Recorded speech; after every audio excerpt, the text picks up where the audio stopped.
मुखे बोलवी सद्गुरु बुद्धिदाता अहं भारहा वागवी कोण माथा जडो भावना रामदासी सदाती नमस्कार त्या ब्रह्मचैतन्यमूर्ती जरी जरी वणिधेनू आठवी वत्स नित्य जननी करीत कामे बालकापासी चित्त तदुपरी गुरुमाये लेकुराठे विप्रेम श्री सद्गुरु रामानंद तुम्हा प्रणाम आहे तू जननी मदीयन कळे अज्ञान मीले करू घाली गे मज प्रेम पाखर सदा दूरी नको गे धरू प्रेमे बाहत मुक्त कंठ करुनी नाही दुजे बंधन प्रल्हादा गुरुराज यानित तुम्हा माझे असो वंदन अधिष्ठान जेते प्रतिष्ठान देखा तिथे जन्मला तो गुणातीत एका तयाचे निनामे चुके जन्म वेथा नमस्कार माझा गुरु एकनाथा श्रीराम समर्थ। उपासना मंडळ नांदेडच्या या 20व्या चातुर्मासात 152 दिवसांपैकीचा नामस्मरण दिन क्रमांक आज 12 आहे।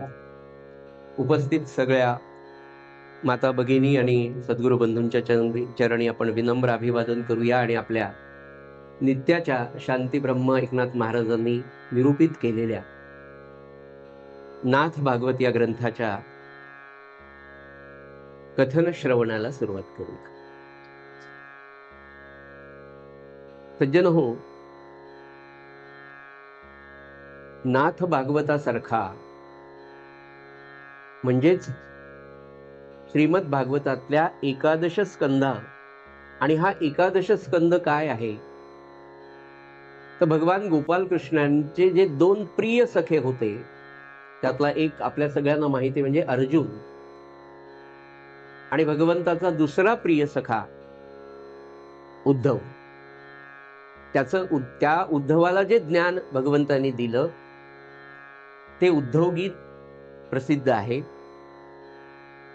आणि एकूणच नाथ महाराज या ग्रंथाच्या आरंभामध्ये पहिल्या अध्यायामध्ये सांगतात की नाथांच्या समकालीन जे काही संत महात्मे थोर पुरुष होते की जे नाथांवर त्यांचं प्रेम तर होतं पण ते प्रेम निष्ठा प्रेम होतं। नाथांना मानणारी काही संत मंडळी त्यांच्यापेक्षा वयाने मोठी होती, काही समवयस्क होती, काही त्यांच्यापेक्षा वयाने जरी लहान होती, पण अतिशय विद्वान असं प्रतिष्ठान हे नगरी सर्व दृष्टीने त्या काळी संपन्न होती। म्हणजे आर्थिक संपन्नता तर प्रतिष्ठानला होतीच, पण त्याही पेक्षा अत्यंत विद्वान किंवा विद्यानगरी म्हणून जशी काशी होती भारतामध्ये तसं महाराष्ट्रातलं विद्येचं पीठ म्हणून प्रतिष्ठान नगरी सर्वमान्य होती। तर त्या प्रतिष्ठान नगरीमधले सगळ्या संत महात्म्यांनी नाथांकडे एक दिवस जाऊन विनंती केली, म्हणाले नाथ महाराज, तुमची रसाळ वाणी, तुमची विद्वत्ता, तुमचं प्रकाड पांडित्य,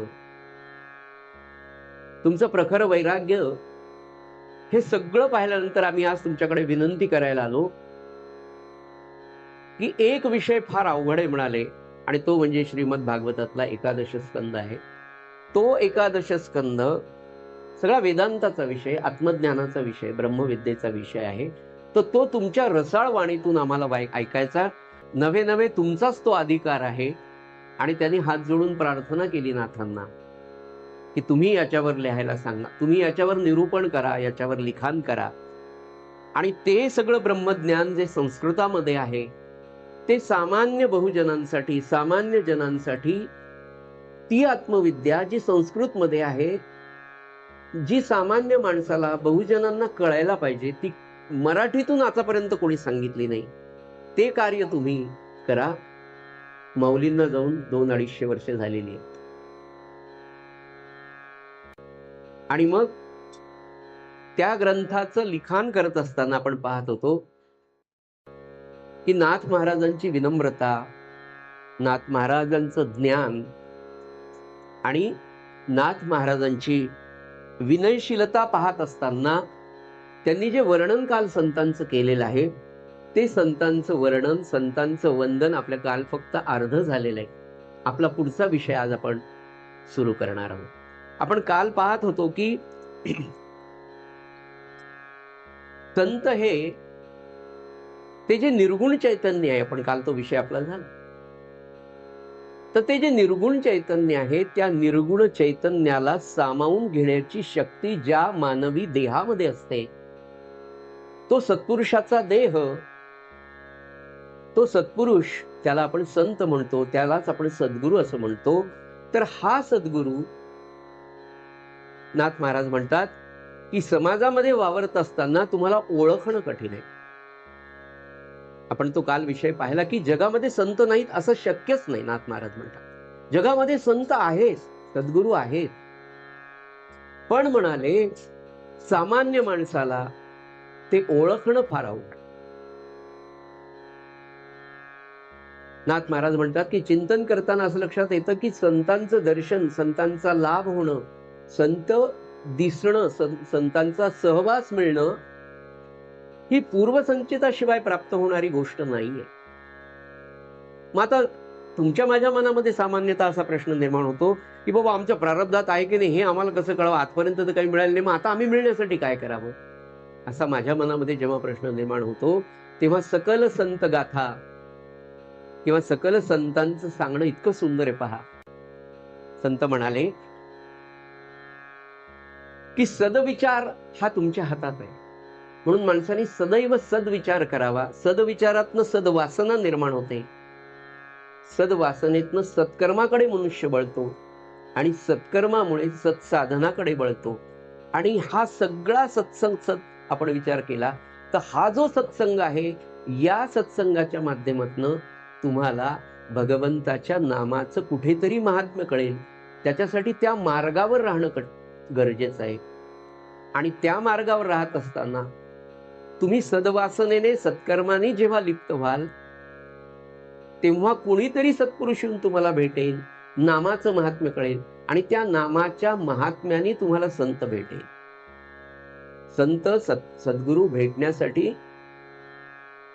महाराज सुद्धा सांगतात की तुम्ही नाम घ्या. आपल्या प्रवचनात नित्याच्या आपण वाचतो ना, तर महाराज म्हणाले तुम्ही फक्त नाम घेत राहा. तुम्हाला आवडेल त्या ईश्वराचं, तुम्हाला आवडेल त्या उपास्य देवतेचं अखंड नाम घेत राहा. नवे नवे त्या अखंड नाम घेण्याचा अभ्यास तर सुरू करा. एकदम अखंड साधणं फार अवघड आहे, पण ते नाम घेतलं तर महाराज म्हणाले तुम्हाला संत सद्गुरू शोधायची गरज नाही. तुमच्या नामाच्या राशी फक्त तुम्ही जमा करत राहा.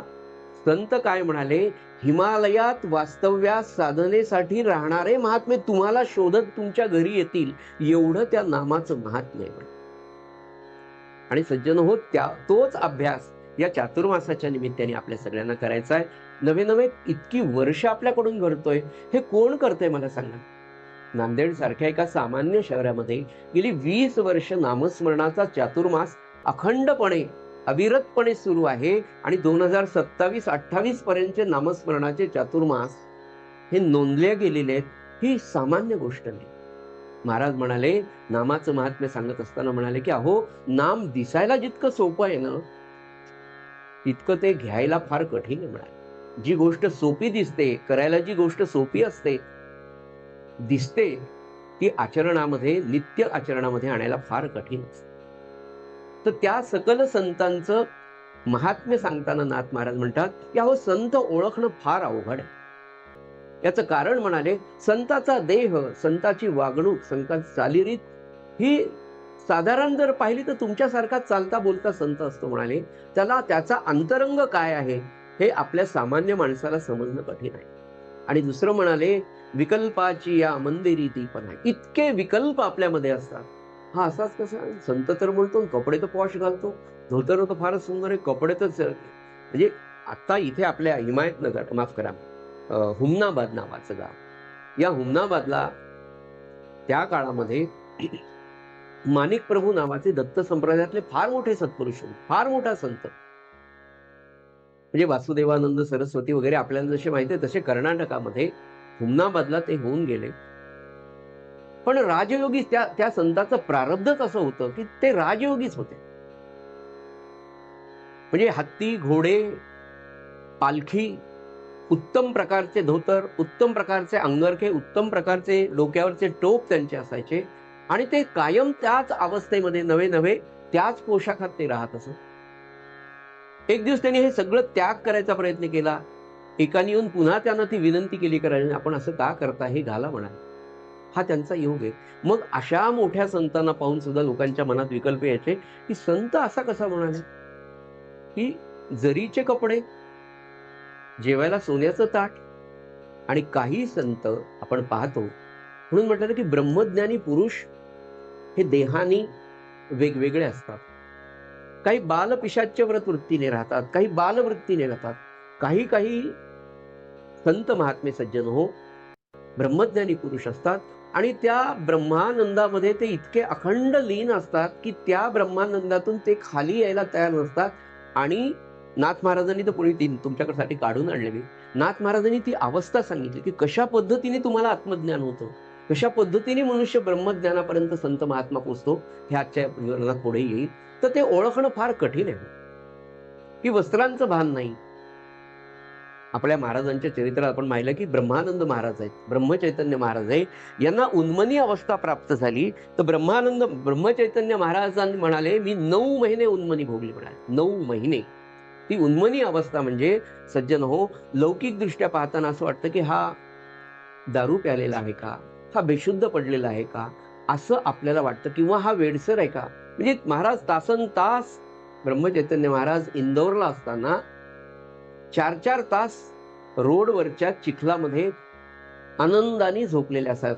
आपण फक्त प्यालेलेच माणसं फक्त पाहतो, गाढ झोपलेले असतात, कपड्याचं भान नाही, काही नाही, शांत पडलेले असतात. तेच फक्त आपल्याला माहिती आहे. आपल्याला उन्मनी प्राप्त झालेला संत पाहायला मिळाला नाही, हे आपलं उच्च दर्जाचं पुण्य आहे. असो, पण स्वतः महाराज म्हणाले की 9 महिने ती त्या ब्रह्मानंदाची अवस्था काय आहे हे संतांच्या जीवनचरित्रावरून कळतं. आणि म्हणून एक संत महात्मा असा तुम्हाला रस्त्यात पडलेला उन्मनीत दिसला तर तुमच्या माझ्यासारख्या सामान्य माणसाची अवस्था त्याला न ओळखण्यासारखीच राहणार, कारण ते ज्ञान मला नाही ना.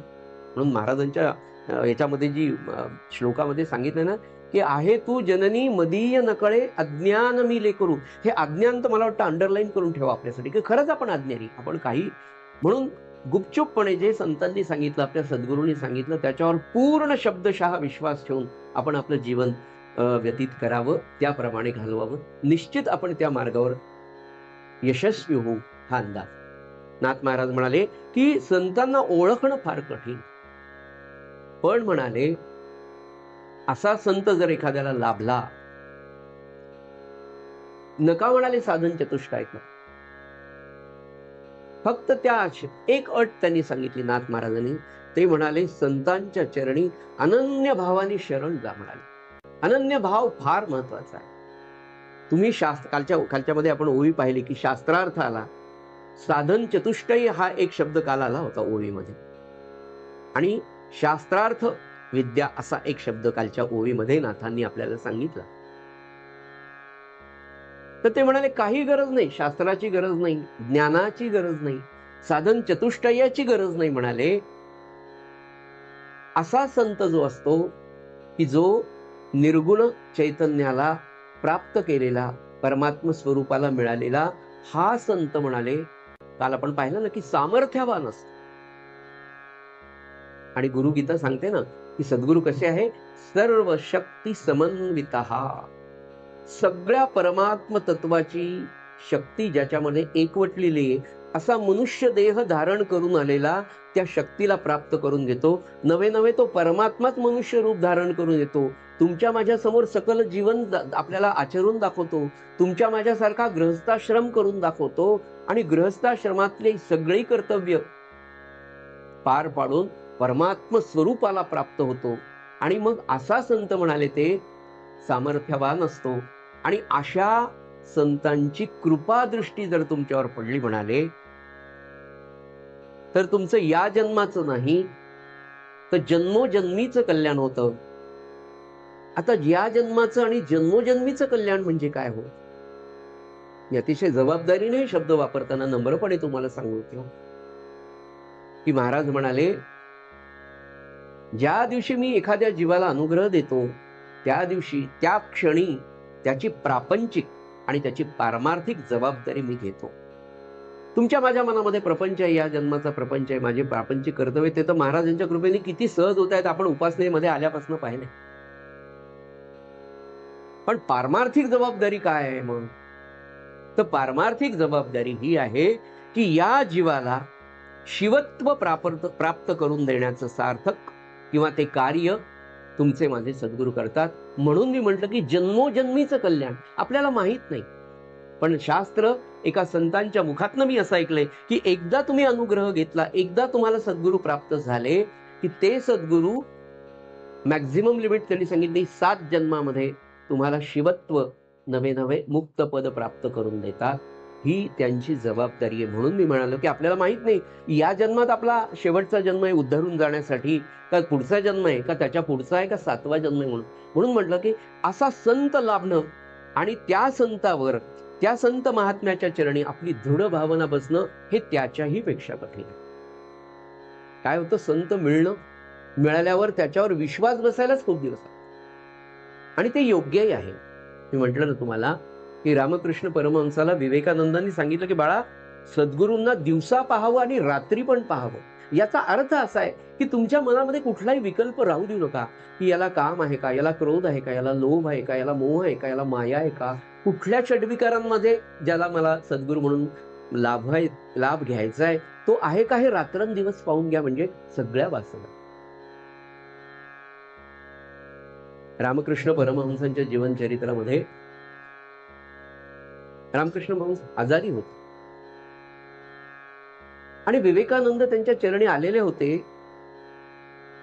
त्यांच्या सेवेमध्ये होते. अत्यंत बुद्धिमान असलेला नरेंद्र दत्त अजून निष्ठा 100% बसलेली नव्हती. विकल्प थोडासा होता की खरंच आपल्या सद्गुरूंना पैशाचा मोह आहे का नाही तपासूनच पाहिलं पाहिजे. आणि रामकृष्ण परमहंसाला खाटेवर झोपलेले होते, त्यांच्या सेवेत विवेकानंद होते.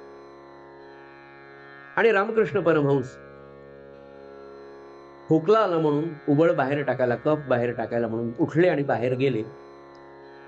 ते बाहेर जाऊन येईपर्यंत विवेकानंदांनी त्यांच्या गादीच्या खाली ते यायच्यात 1 रुपया टाकून दिला, पुन्हा गादी जशीच्या तशी ठेवली. रामकृष्ण परमहंस आले, पाय धुतले, बसले, गादीवर बसले. बसल्या बसल्या एकदम उडाले आणि ओरडले, म्हणे अरे काय, म्हणाले, एकदम असं ओरडले आणि बाहेर पडले. काय काढलं म्हणे याच्या खाली? तर विवेकानंद म्हणाले, मी 1 रुपयाचं नाणं ठेवलेलं आहे. हा काढ, म्हणाले, ते काहीतरी इथे मला चटका बसला, म्हणाले. आणि तेव्हा विवेकानंदांची पूर्ण श्रद्धा आपल्या सद्गुरूंच्या ठिकाणी बसली. आपलं शास्त्र, आपलं भारतीय तत्वज्ञान इतकं स्पष्ट, इतकं स्वच्छ आणि इतकं पारदर्शक आहे आणि इतकं शाश्वत आहे सज्जन हो, मी तुम्हाला काय सांगू. सगळ्या गोष्टी कुठेही तुम्हाला असं वाटणार नाही की ओंगळ भोंगळपणा आहे. गुरु करताना सुद्धा आपलं शास्त्र सांगतं की पूर्ण श्रद्धा बसल्याशिवाय गुरु करू. सद्गुरू आपले सांगतात दान किती करावं. दान महाराज म्हणाले एवढंच करा तुमच्या लक्षात राहणार नाही तर अहो गोंधळाला गेलो, साखरखेड्याला मी 1 लाख रुपये आहे, 1 लाख लोकांना सांगितलं नाही, 1 लाख वेळा तुम्ही 1 लाख रुपये दिले, काय त्याचं पुण्य राहणार. या हाताचं या हाताला न कळू देणं याचा अर्थ एवढाच आहे, केलं त्या क्षणी विसरून जा. किंबहुना त्या मागची भावना अशी आहे की मी केलं. म्हणजे समर्थ म्हणाले ना, देहबुद्धी ते आत्मबुद्धी करावी, ही आपली रेषा आहे, सीमा रेषा आहे. इथे आपण आहोत देहबुद्धीला आणि ही आत्मबुद्धी आहे. तर ही देहबुद्धी ते आत्मबुद्धी करावी याच्यासाठी पहिल्यांदा मीपणा जाणं, आणि हा मीपणा कुठपासून जायला पाहिजे, तर ही माझी मुलगी, ही माझी पत्नी, हा माझा मुलगा, इथपासून तर हे मी केलं हे कमी होण्यासाठी म्हणून ते दान सांगितलं. महाराज म्हणाले एवढंच दान करा की जे लक्षात राहणार नाही. सज्जन हो, मी तुम्हाला सांगत होतो की सद्गुरू हा सामर्थ्यवान आहे, सर्व शक्ती समन्वित आहे. त्याची कृपादृष्टी जर एकदा पडली तर तुमचं जन्मोजन्मीचं कल्याण होतं, असं नाथ महाराज सांगतात. असे माझे सकल संत जन. सामर्थ्यवान आणि कृपादृष्टी. काय सामर्थ्य आहे मला सांगा? सामर्थ्याचा विचार करत असताना किंवा कृपादृष्टीचा, आता हे तर ज्ञानेश्वर माऊली झाले, निवृत्तीनाथ झाले, नामदेव महाराज झाले, तुकाराम महाराज झाले, नाथ महाराज झाले, हे 16व्या 12व्या 13व्या 14व्या शतकातली ही सगळी माणसं आहेत. बहुत लिहिलं असेल तसं. पण जेव्हा नाथ महाराजांसारखा, ज्ञानेश्वर माऊलींसारखा, तुकाराम महाराजांसारखा सत्पुरुष जे सांगतो ना, ते धर्मशास्त्राला धरून असतं. आणि धर्मशास्त्र हे शाश्वत आहे. हे आज सांगितलं आणि उद्या बिघडलं असं नाही, की काल एक कायदा तयार केला आणि उद्या त्याच्यामध्ये दुरुस्ती करण्याचं काम येईल, असं संतांच्या चरित्रात नसतं. कारण संतांची वाणी ही संतांची नसती. दिसताना नाथ महाराज सांगतायत ना की वाणी माझी नाहीये, त्या वागेश्वरीची ही वाणी आहे. आणि काल ते म्हणाले ना नाथ महाराज की या ग्रंथामधले जे काही उद्गार आहेत ते उद्गार माझे नाही, त्या वागेश्वरीचे आहेत. की जी चारही वाणींची ईश्वरी आहे ती वागेश्वरी माझ्या मुखातून बोलते. मी नमस्कार करायला जातो तेव्हा माझा मीपणा संपतो, एवढी त्या वागेश्वरीची माझ्यावर कृपा आहे. तर ते खोटं कसं बोलतील? ते शाश्वत बोलतात. सज्जन हो, नाथ महाराज म्हणतात की कृपादृष्टी एकदा पडली की पुन्हा त्याला वेगळं काही करायचं काम नाही. काय असते कृपादृष्टी? मी तुम्हाला म्हणत होतो की हे संत इतक्या औषध आहे, पण आता त्यांनी जे सांगितलंय ते संतांचं, सद्गुरूंचं लक्षण आपल्याला सांगितले. मला नम्रपणे तुमच्यापुढे सांगायचं की संत सद्गुरू हे एका देहापुरते मर्यादित नाही. कारण नामदेव महाराज आले, ज्ञानेश्वर माऊली आली, त्यांच्या देहाला मर्यादा होती. माऊलींना 20-21 वर्षाचं आयुष्य मिळालं. नाथ महाराजांना 67 वर्षांचं आयुष्य मिळालं. पण 67 वर्षानंतर हा देह त्यांना सोडावा लागला. पण त्या देहामध्ये जे गुरुतत्व काम करत होतं, जे आत्मतत्व काम करत होतं, त्या आत्मतत्वाची ही लक्षण आहे. म्हणून तो देह जरी गेला तर संतत्व आजही आहे. देहानी वेगवेगळे आहेत. तुम्हाला कृपादृष्टी सांगतो, सामर्थ्य काय असतं सांगतो. आपल्या जवळ घडलेली घटना आहे आणि आज ही घटना विशेषत्वाने मला बसल्यावर इथे आठवते. त्याचं कारण आहे की ज्यांच्या घरामध्ये आपण बसलोय, परमपूज्य बाबांचा काळ 1908 ते 2006, 98 वर्षाचे महात्मे आमचे बाबा परमपूज्य यज्ञेश्वर शास्त्री कस्तुरे.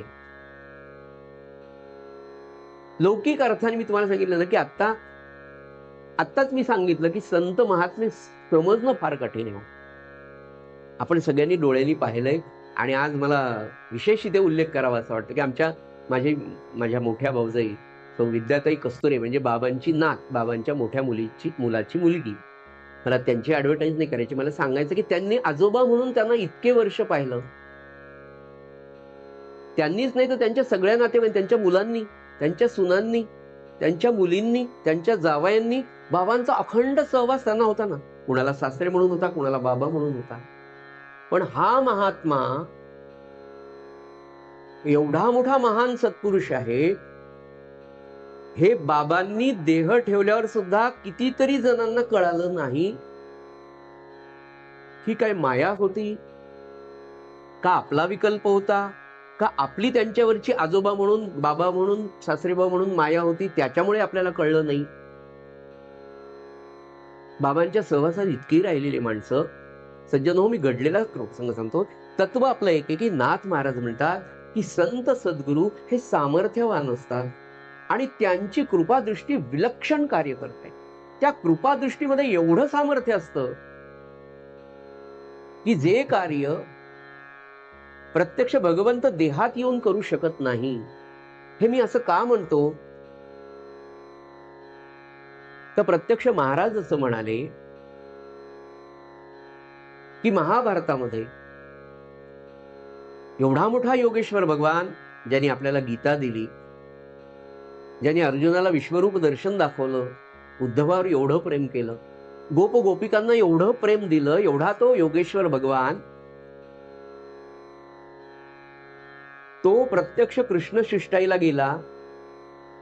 खूप समजून सांगितलं, यारे 5 तरी गावं दे आणि युद्ध करू नकोस. मला सांगा, भगवंताचं दर्शन होणं कठीण आहे. दुर्योधनाच्या घरी तो गेला.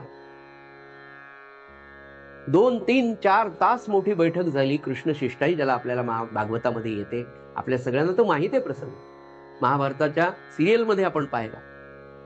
इतकं सुंदर, म्हणजे भगवंताचं दर्शन, भगवंताला पाहणं काय, म्हणजे गोष्टीत गोष्ट तुम्हाला सांगतो. एक बाई म्हणजे आपल्या भाऊसाहेब केतकरांच्या पत्नीच. भाऊसाहेब केतकरांच्या पत्नी वाणीरूप महाराजांचं नवे नवे प्रत्यक्ष त्यांना सगुणातच महाराज पाहायला मिळाले.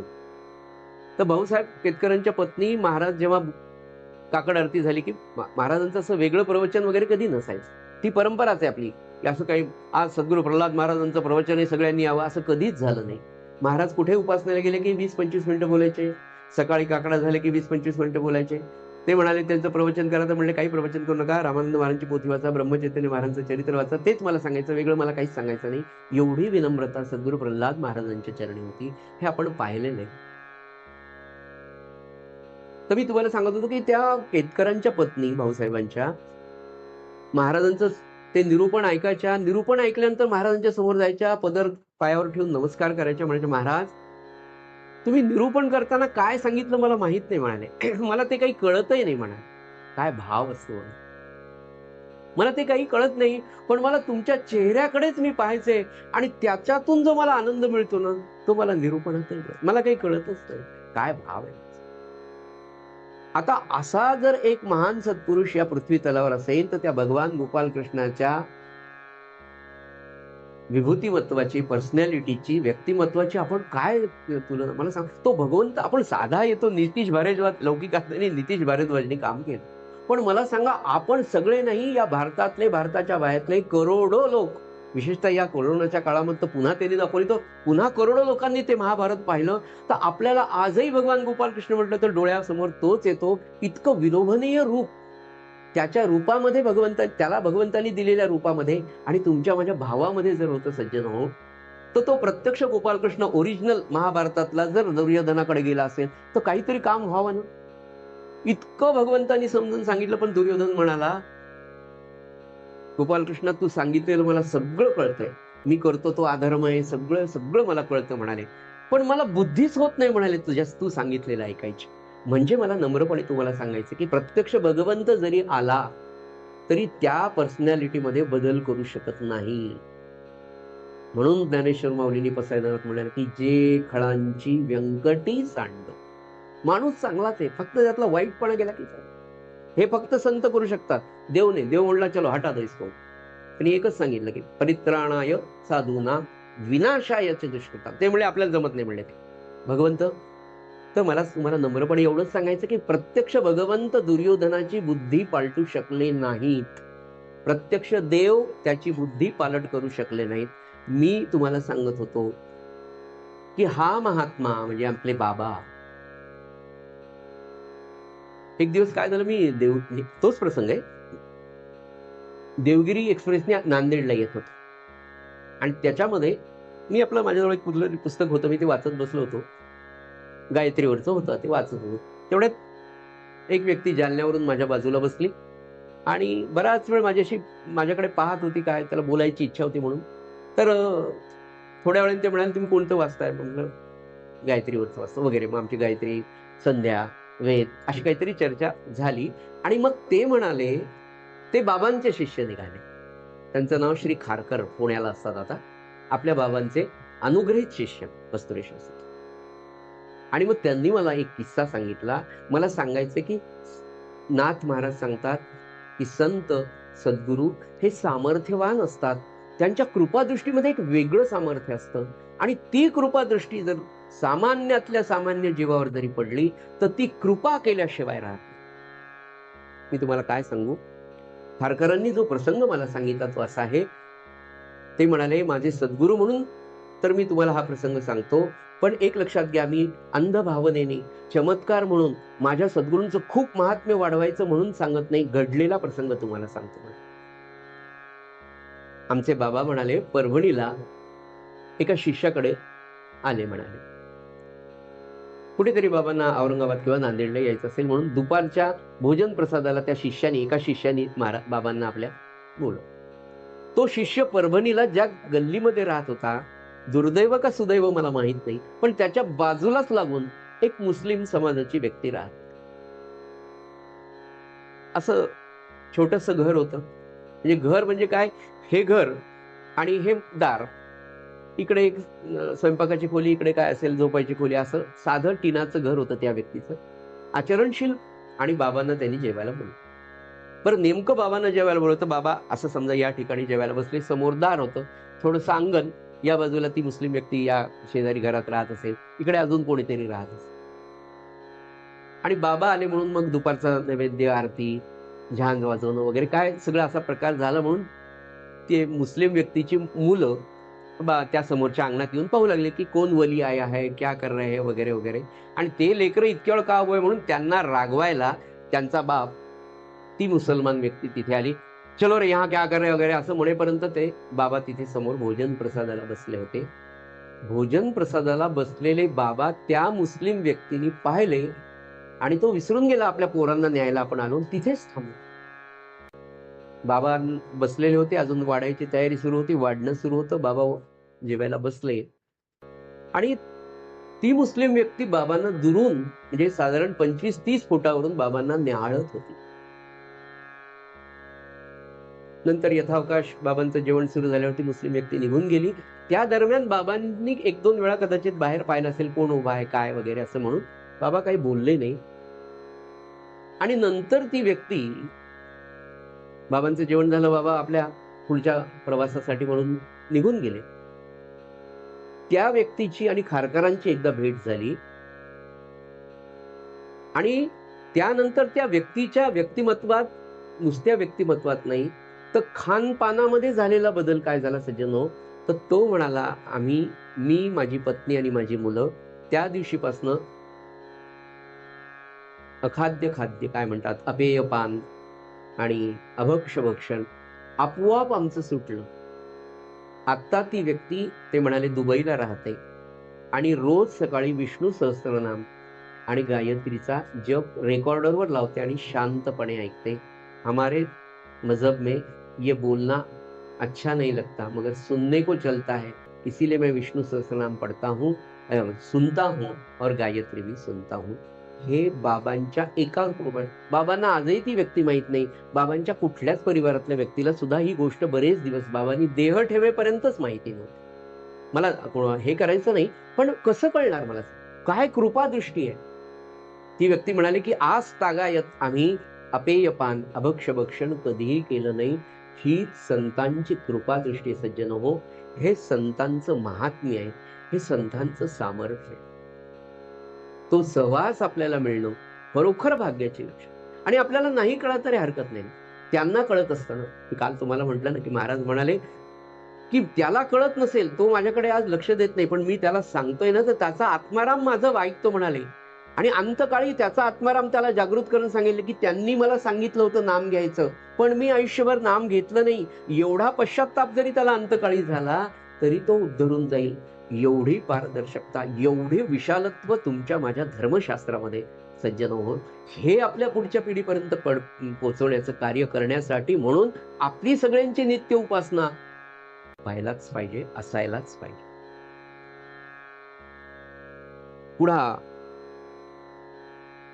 एक अट मात्र नाथ महाराज म्हणाले की मग आता आपण काय करायचं, काय करावं म्हणाले. संत महात्मे आहेत, आपल्याला कळत नाही, विकल्प नाही, विकल्प आपल्याला येतात वगैरे वगैरे. तर नाथ महाराजांनी त्याच्या पुढे जाऊन सांगितलं, म्हणाले त्या शास्त्राभ्यासाची गरज नाही, त्या साधन चतुष्टायाची गरज नाही. फक्त तुम्ही त्या संतांच्या चरणावर श्रद्धेने, अनन्य भावाने, अनन्याचा अर्थ अन्य कोणीच नाही, भगवंता महाराज तुम्हीच फक्त, आता कोणाचकडे जायचं नाही. नाही तर आपली उपासना फळली म्हणून आमक्या महाराजांकडे जायचं, पुन्हा दुसरी उपासना घ्यायची, ती तर कधीच फळत नसते. खरा सद्गुरू सांगतो की तुझ्या सद्गुरूंनी जे सांगितलं त्याच मार्गावर राहा. असा अनुभव आपल्या जगामध्ये आपल्याला पाहायला मिळतो की अरे माझ्या सद्गुरूंमध्ये काय, महाराजांनी इतकं सुंदर सांगितलंय. साधन करताना म्हणाले तुम्हाला काहीच झालं नाही, नामस्मरणही घडलं नाही, एक लक्षात ठेवा म्हणाले की माझा सद्गुरू माझ्या पाठीशी कायम आहे, एवढी जरी भावना अखंड ठेवली तरी काही करायचं काम नाही. पतिव्रता असते ना, तिच्या मनामध्ये जी भावना असते ना, ती अखंड भावना आपल्या अंतःकरणामध्ये आपल्या सद्गुरूंच्या प्रती अखंड तेवत ठेवण्याचा अभ्यास आपल्याला करणं, हे नाथ भागवतातून आपल्याला शिकायचं. नाथ महाराज म्हणाले साधन चतुष्टयी करायची गरज नाही. आता साधन चतुष्ट परमार्थामध्ये साधन चतुष्टय सांगितलंय अध्यात्मशास्त्रामध्ये. साधन चतुष्टय म्हणजे काही काही आचरणाचे नियम सांगितले आणि त्याच्यामध्ये साधन चतुष्टयामध्ये एक तितिक्षा सांगितलेली. आता तितिक्षा म्हणजे काय? खरं म्हणजे आता बघा नाही, सांगायलाच एवढं अवघड आहे तर करायचं कसं? बरं करणं, आता हे सांगणं कठीण, बरं त्याच्यात जे सांगितल्यावर तुमच्या लक्षात येईल की किती कठीण आहे. तितिक्षा म्हणजे काय? पुन्हा सांगतो, मला ज्ञानच नाही, जे आपल्या बापांनी सांगितलं तेच सांगावं. महाराजांनी फार सुंदर आणि सोप्या शब्द सांगितलं. महाराज म्हणाले, म्हणजे बाबांनीच विचारलं एकदा, बाबा म्हणजे बेलसरे, आदरणीय बेलसरे बाबांनी महाराजांना विचारलं की महाराज ते परमार्थामध्ये साधन चतुष्टय वगैरे सांगितलेले म्हणाले, तर ते थोडं अवघड आहे म्हणाले, तर मला सांगता का म्हणाले? एका शब्दात सांगा म्हणाले. किती कठीण आहे. म्हणजे त्याच्या आधी एकदा प्रश्न विचारला होता बाबांनी, मला गोष्टीत गोष्ट आठवते, त्यांच्या कृपेने म्हणून सांगतो. बाबा म्हणाले, महाराज मला परमार्थ एका वाक्यात सांगा, एका शब्दातच सांगा म्हणे. महाराज अखंड सावधान हाच परमार्थ. किती किती प्रपंच असो का परमार्थ, तुम्ही अखंड सावधान पाहिजे. की अरे गॅस संपलाय, किती तातडीने नंबर लावतो आपण, किती तातडीने नंबर. ही अखंड सावधानता जशी प्रपंचामध्ये, प्रपंच करावा नेटका परमार्थ. महाराज म्हणाले, माझ्या माणसानी प्रपंचाकडे दुर्लक्ष केलेलं मला आवडणार नाही.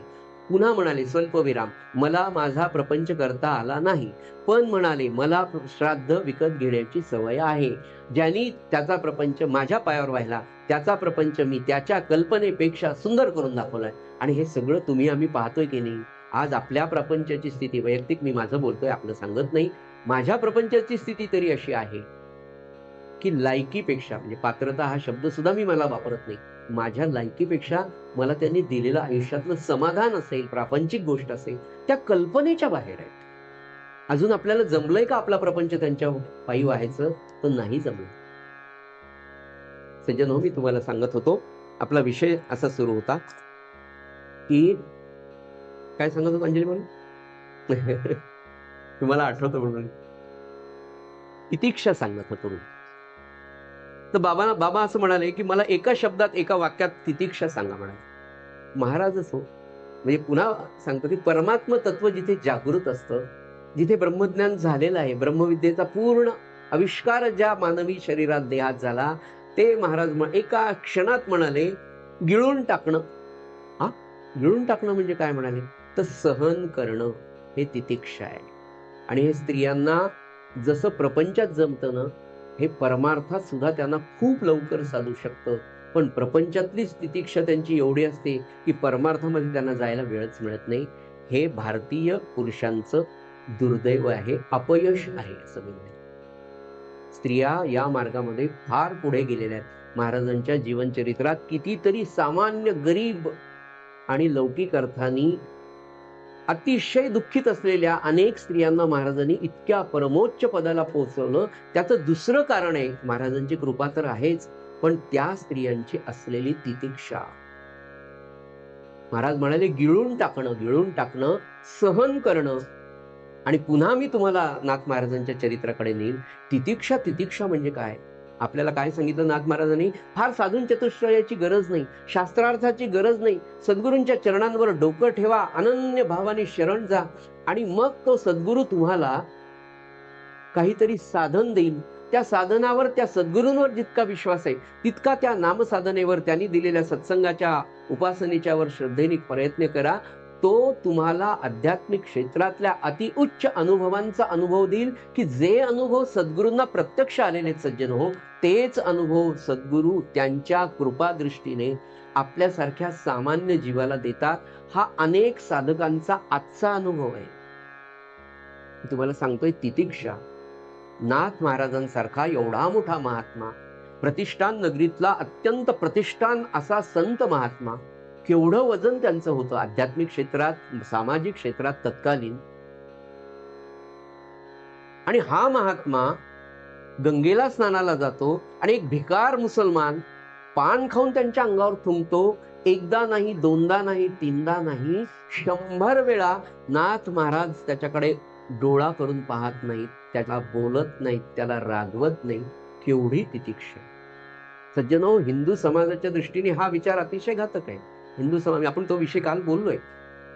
साधक म्हणून नाथ महाराजांचा विचार करा. देहबुद्धी ते आत्मबुद्धी तुम्हा आम्हाला सुद्धा करायची. हा विचार करत असताना मी असा विचार करतो की मला कोणी आरे म्हटलं तर दुसऱ्या क्षणी मी त्याला कारे म्हणतो. मला तितिक्षा साधेल का? बहुत आयु गेले राहिले अल्पच एकी, उर्वरित नच जावो. हे आयुष्य उर्वरित नच जावो, व्यर्थ वाया तसे की. जे 50-52 वर्षापर्यंत मी माझं आयुष्य घातलेलं आहे, तशाच पद्धतीने उर्वरित आयुष्य मला घालवायचं का? कधी मी त्यापर्यंत पोहोचणार आहे? कधी सहन करण्याची हा मीपणा, हा अहंकार प्रपंचात काही ठिकाणी तो तुम्हाला वापरावा लागेल.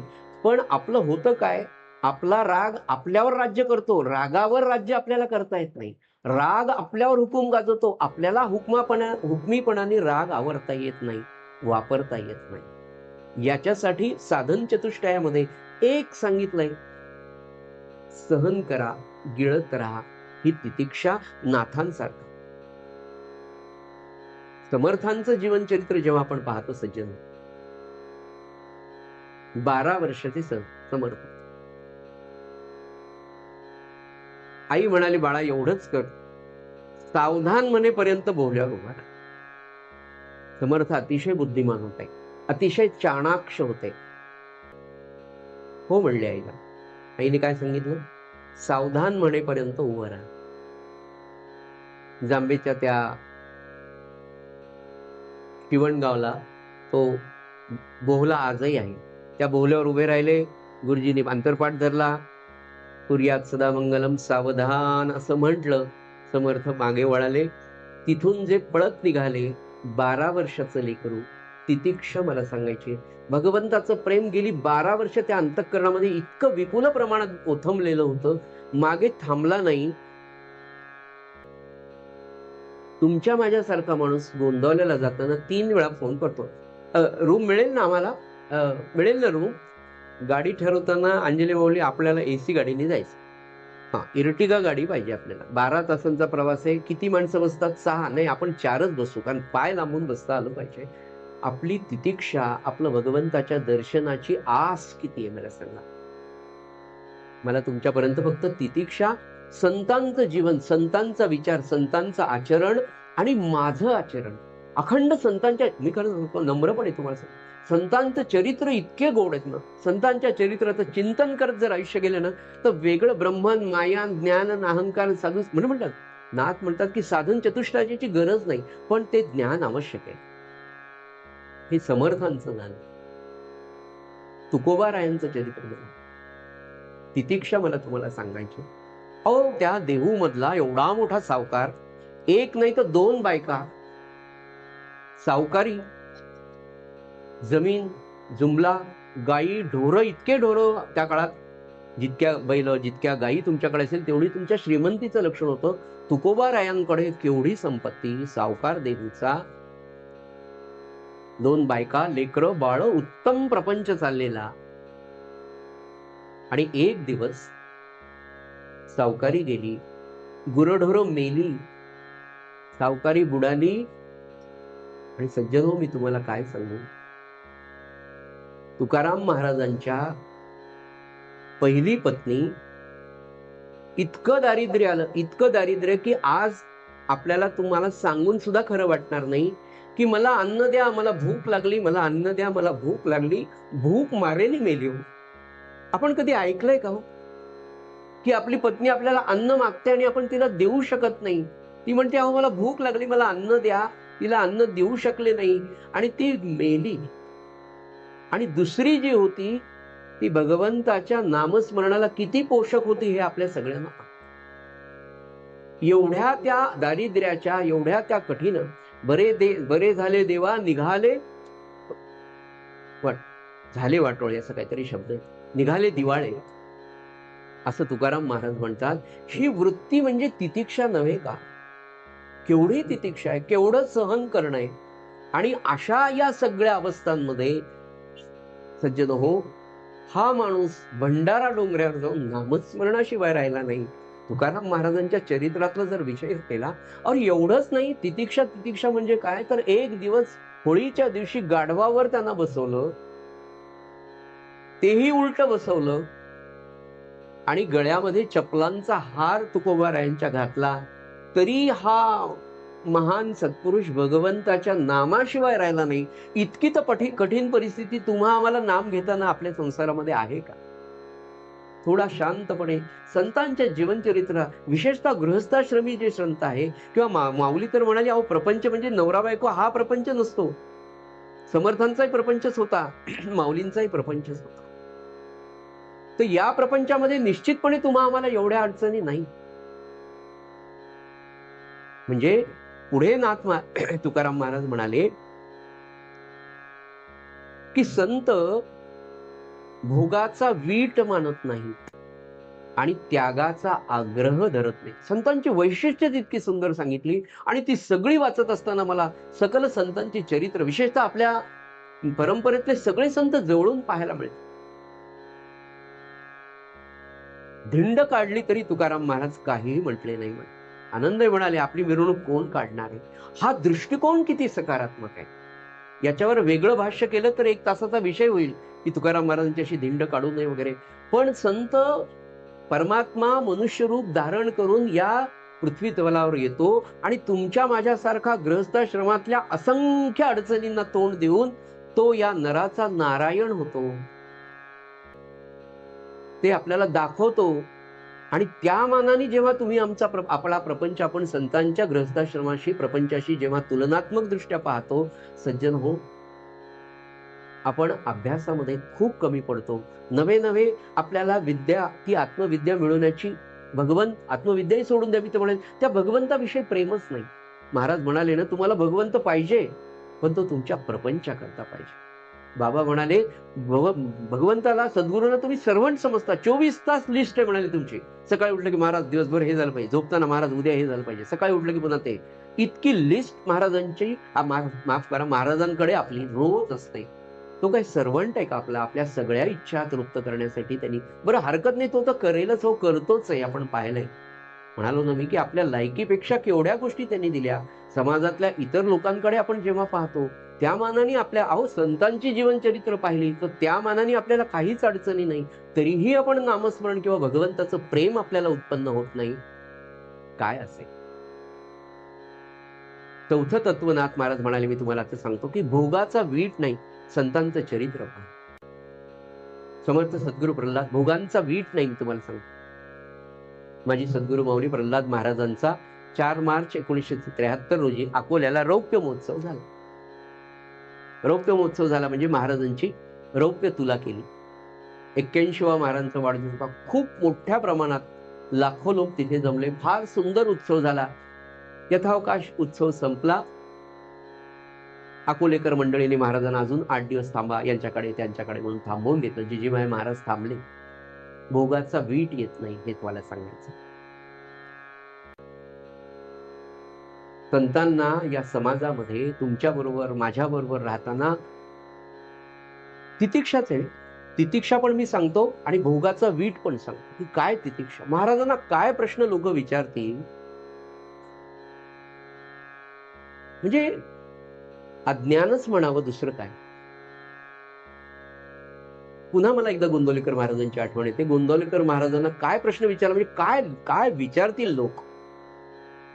एका माणसाने गोंदवलेकर महाराजांना प्रश्न असा विचारला की महाराज म्हणले, ते महाभारतामध्ये द्रौपदी होती, तिला 5 पती होते, तर मग ते अधिक मास आल्यावर 13 महिने, तर मग 13 महिन्यामध्ये 13व्या महिन्यात द्रौपदी कोणाजवळ राहत. काही विचारायची गोष्ट आहे.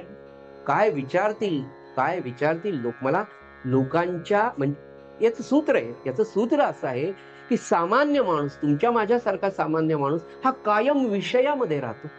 तर तो संतांना सुद्धा द्रौपदी सारख्या महाप्रतिव्रते, ज्या पतिव्रता सांगितल्या आहेत, तारा, मंदोदरी, त्याच्यामध्ये द्रौपदीचं नाव आहे. तर सामान्य विषयासक्त, विषयाची दृष्टी अखंड प्राप्त झालेला तुमच्या माझ्यासारखा सामान्य माणूस संतांना सुद्धा विषयामध्येच पाहतो. एवढंच आपण लक्षात घ्यावं. महाराजांनी दिलेलं उत्तर मी तुम्हाला नंतर सांगेल कधीतरी, तो आजचा विषय नाही. सद्गुरू प्रल्हाद महाराज 8 दिवस त्या अकोल्यामध्ये राहिलेले होते. रौप्य तुला झाली होती. आणि एक दिवस अकोल्यामध्ये एक सद्गृहस्थ महाराजांचे शिष्य बरं, काय अज्ञान मी लेकरू त्या सिंधुताईने लिहिले हे फार खरे. ते गृहस्थ आले, महाराजांना नमस्कार वगैरे केला आणि म्हणले, महाराज आता तुमची सुवर्ण तुला पण करायची का म्हणाल, आणि सुवर्ण तुला होणार आहे का म्हणे. मला सांगा, हा प्रश्न आपली रौप्य तुला झाल्यावर आपल्याला जर कोणी, आपली तर होतच नाही रौप्य तुला, पण समजा झाली आणि आपल्याला जर कोणी विचारलं, आपल्या घरच्यातल्याच कोणी कुटुंबातल्या लोकांनी विचारलं, तर रौप्य तुला झाल्यानंतरचा आपला अहंकार किती असेल. आजच आपला काही नाही तर एवढा अहंकार आहे, तर आपली रौप्य तुला झाल्यावर आपल्याला किती अहंकार असेल. आणि मग जर असा प्रश्न आपल्याला विचारला तर आपण त्याच्या श्रीमुखामध्ये गुलाबाचे फुलं तर नक्कीच, किंवा गुलाबजामुन तर घालणारच नाही. महाराज इतक्या शांतपणे त्यांना म्हणाले, काय म्हणाले, नाथांनी जे सांगितलंय, महाराज म्हणाले, या जीवाचा किंवा या देहाचा तसा भोग असेल तर तोही भोगीन म्हणाले. संतांना भोगाचा वीट नसतो आणि त्यागाचा आग्रह नसतो. आता त्यागाचा आग्रह नसतो म्हणजे काय, याच्यात उभी फक्त आली बरं का माऊली. त्यागाचा आग्रह नाही म्हणजे काय, आता काय विचार करावा, काय चिंतन करणार याच्यावर तुम्ही सांगा. त्यागाचा आग्रह नसतो म्हणजे तुम्हाला काय सांगू नये. परमपूज्य सद्गुरू प्रल्हाद महाराजांचं संपूर्ण जीवनचरित्र जेव्हा आपण पाहतो, किंबहुना मी असं म्हणेल की त्यांच्या सेवेमध्ये त्यांच्या जवळ 24 तास राहणारे अनेक सेवेकरी, त्यातल्या लोकांनी सांगितलं की आम्ही महाराज उठायच्या आधी उठलेलो असायचो आणि महाराजांची विश्रांतीच्या वेळेपर्यंत आम्ही त्यांच्याबरोबर असायचो. तर महाराजांनी कधीच सांगितले नाही म्हणाले, महाराजांनी स्वतःहून कधीही सांगितलं नाही, पण महाराजांचे 43 नित्याचे नियम होते. आपल्याला एकच नियम व्रतबंध म्हणजे झाल्यावर सांगितला की जेवताना अपोषण घालावं, चित्रावती घालाव्या, शौचाला जाताना जानवं अडकावं, असे जे काही ते सुद्धा आपण किती व्यवस्थितपणे पाळतो हे ज्याचं त्यांनी पाहावं, तो आता संवादाचा विषय नाही. 43 नियम महाराजांचे होते. सेवेकरांना सुद्धा ते म्हणाले, 1-2च सेवेकरी होते की काय नियम आहे तेवढे माहिती, म्हणजे मी हे करतो. त्याग त्याग म्हणजे किती. महाराज 3:30 पावणे 4ला उठायचे आणि त्यांची मानस पूजा, त्यांचं स्नान, त्यांची काकड आरती, त्याच्यानंतरचं त्यांची पूजा, त्याच्यानंतर त्यांची 13 माळा जप. त्या 13 माळा जपाला कधी अर्धा तास लागायचा, कधी 2 तासही लागायचे. त्याच्यानंतर आत्माराम, त्याच्यानंतर गुरुगीता, एवढं वाचन झाल्यानंतर महाराज सकाळचं दूध प्यायचे. आपल्याकडची आपली व्यवस्था, सकाळी उठल्यानंतर आपण स्वतःला आठवून पाहावं, पण महाराजांनी हे कधीच सांगितलं नाही. त्याच्याबरोबरीने तुम्हाला सांगतो, आमचे एक नातेवाईक होते आणि त्यांनी चातुर्मासात एक नियम केला होता की चातुर्मासामध्ये सूर्योदयाच्या पूर्वी स्नान करायचं. आणि असे ते सद्ग्रस्त आमचे एक दिवस एका नातेवाईकाकडे झोपायला गेले. लहानपणीचा काळ आहे आमचा, आणि त्यावेळेला ते चुलीवर सगळंच, गॅस नव्हताच खेडेगावात, काय नव्हताच गॅस. ते गेले तर त्या 4 वेळा त्या रात्री त्या बाईच्या घरी गेले, आमच्या मावशीकडे. तिला 4 वेळा सांगितलं, तू किती वाजता उठते आणि ते तुझी चूल कुठे आणि तुझं ते लाकडं कुठे असतात. मला सकाळी स्नान करायचं असतं, माझा नियम आहे, आणि मला सूर्योदयाच्या आधी स्नान करायचं आणि सकाळी गरम पाणी झालं पाहिजे. मी त्या बाईची झोप मोडली गेली. तिला मरमर करून सकाळी उठावं. महाराज इतक्या लोकांमध्ये, इतक्या घरांमध्ये राहिले. मी तुम्हाला साधी गोष्ट सांगतो, महाराज जिथे कुठे संध्याकाळी पोहोचायचे ना, याला संध्याकाळच्या उपासनेला, बऱ्याच वेळेला गाडीला महाराज यायच्या आधी हे घर, बरं जुने घर, छोटे घर, छोटं अंगण, हे घर सगळं भरलेलं असायचं. महाराज प्रवासून यायचे पटकन, तसे कशाचे बाथरूम आले हो, नुसते दगडावर स्नान करायचे. बाहेर आपण सगळे माहिती, एक एवढी कमरेच्या एवढी भिंत असलेली, तिथे जाऊन महाराज पटकन स्नान करून, एवढे लोक इथं बसलेले, एका कोपऱ्यात पटकन जायचे, धोतर सोडायचे, सोळं नेसायचे. महाराजांनी धोतर सोडून सोळं केव्हा निघाले या 100 लोकांपैकी एकालाही समजायचं नाही. भीमरूपी महारुद्रा वज्र हनुमान मारुती वनारी अंजनी सुतपा. काय महात्मा होता. मारुत तुल्य वेगम जे होतं ना, कळायचं सुद्धा नाही. आणि त्यांचा त्रास कधीही त्यांच्या नियमांचा कोणालाही झाला नाही.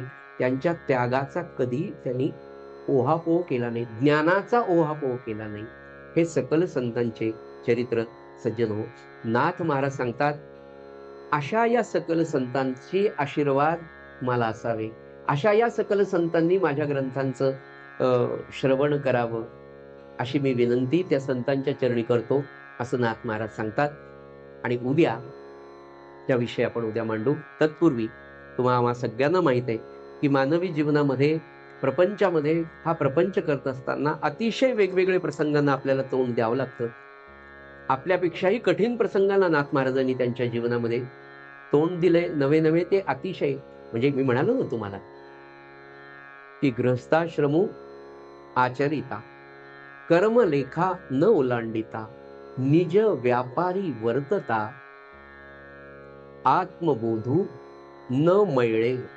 हे जीवनसूत्र ज्या नाथ महाराजांनी आयुष्यभर पाळलं की मी गृहस्थाश्रम सोडला नाही, कुठल्या कर्मरेखा ओलांडली नाही, निज व्यापारी वर्तता, माझं जे विहित कर्म होतं ते अत्यंत प्रामाणिकपणे मी केलं. पण हे सगळं प्रपंचाचं खरकट धूत असताना माझा जो आत्मबोध होता तो कधी मळाला नाही, त्याला धक्का मी लागू दिला नाही. आणि हे सांगण्याचं कारण नाथ महाराजांचं असं होतं सज्जनो, की तुमचंही असं होऊ शकतं, फक्त तुम्ही या मार्गाने चला. तो मार्ग कोणता? तर आपण ही प्रार्थना करूया. श्रीराम. आवडीने भा